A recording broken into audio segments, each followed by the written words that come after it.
Thank you, everyone. It's delighted to be here. I'm going to present the key content of the policy brief, When Europe Scales, how startup and scale-up can drive European competitiveness, and why good regulation is more important than ever. We obviously live in warring times. Nadine has already hinted to it, particularly these days. European competitiveness is under scrutiny. The Draghi report makes a very thorough analysis of the problem. I think we are all familiar with the problem. We know that we don't have any trillion-dollar company. We have much fewer unicorns than the US and also China. We actually have 80% less unicorns than the US and 40% less unicorns than China. Next slide. But the reality is that the picture is not only bleak. Europe, in fact, has been growing a great tech ecosystem which has grown 5 times in value in 10 years. And this is important, even though we don't have a trillion-dollar company or we don't have as many unicorns, this is a value in itself. It raises productivity. Young firms grow 3 times faster in terms of productivity than older firms. Nowhere this is more visible than in fintech. Fintech has experienced a remarkable growth, even without the UK. Europe has reached 40th unicorn, and it's actually the only sector where it has overtaken China. Besides that, we are all familiar with some of the companies. They are part of the daily life. They are part of the daily life of families across Europe. Klarna, Revolut, Payhawk.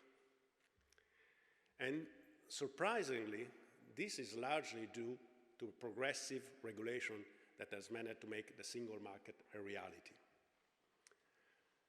Now, Europe has been able in this area to really reduce the internal barrier to the single market that we have heard. It has done that through regulation. It has done by installing financial passporting, allowing fintech startups licensed in one country to seamlessly trade across the whole European economic area. But also, European regulation has done more than that. It has ensured market access for insurgents. Through the Payment Service Directive 2, it has forced banks to open up access to bank account data to third-party service providers. This has enabled the growth of third-party service providers, and it has also been able to improve the services that banks actually provide to citizens.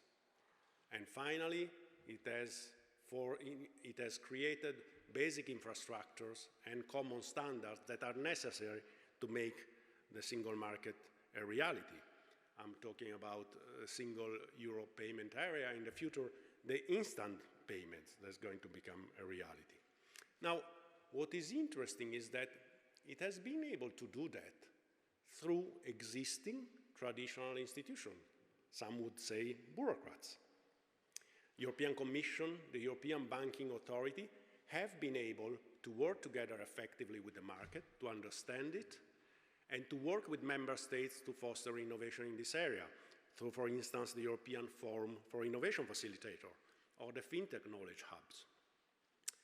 Now, then the question is obvious. How do we scale this up?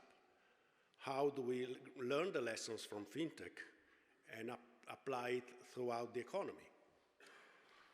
Now, the policy brief comes up with 16 policy recommendations, and for the sake of time, I will not go into them in detail.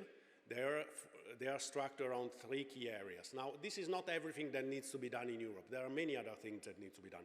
But we consider that these 3 areas are where disruptive impact can be achieved quite quickly with bold action.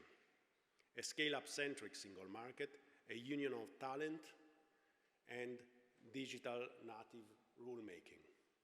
Now, we also know that there is an initiative which cuts across these 3 areas, the EU Inc. or 28th regime, and we're going to discuss this in the next panel.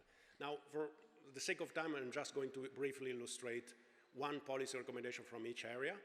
First, scale-up-centric single market. We know the single market is more a goal than a reality. 6% of company trade, export, only 15% of services is traded. Now, we can replicate the fintech approach in other areas, in cleantech, govtech, cybersecurity, and healthtech. We can have passport in there. We can have data sharing, data standard, simplification, and common infrastructure. This is feasible, and some of the problems, think of healthtech, think of cleantech, data sharing is a crucial aspect in there. So there is a way to actually apply this quite quickly in this area. Next, union of talent. We know the problem. Europe does not have the state-of-the-art talent, or when it does, it moves away often to the US.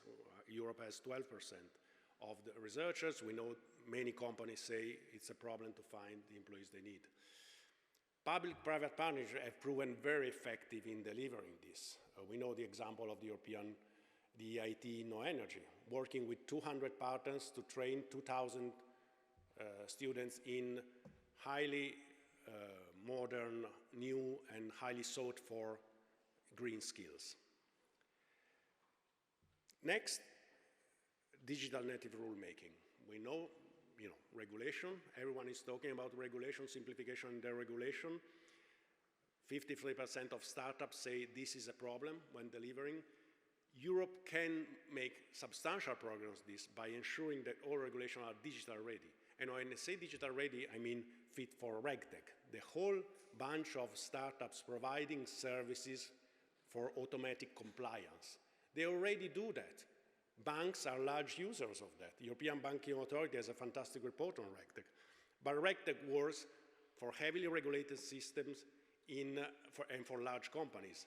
If we adopt common standards in regulation, in data reporting, in requirements, it is envisionable to scale up this approach and to provide services and provide RegTech products that serve a whole market, including SMEs, so vastly growing the market and simplifying the administrative burden for SMEs without actually doing the regulation, but implementing regulation better. I'm going to wrap up. The policy brief has much more. I will wrap up with this sentence from Jacques Delors. I will not read it. I will leave it to you to read. But I want to say this. These words are strangely appropriate for this time. And, Jacques Delors pronounced it 40 years ago, when the single market was the target. They act as a reminder that Europe can deliver, that democracy and the rule of law are not incompatible, but actually a requirement for effective market and for improving the quality of life of Europeans. These are also the values of the Lisbon Council, which was founded by Paul and Anne 20 years ago. This is our North Star, and it has been the North Star of our work with Stripe, which I thank. This is what infuses the report, and I hope you like it. Thank you very much.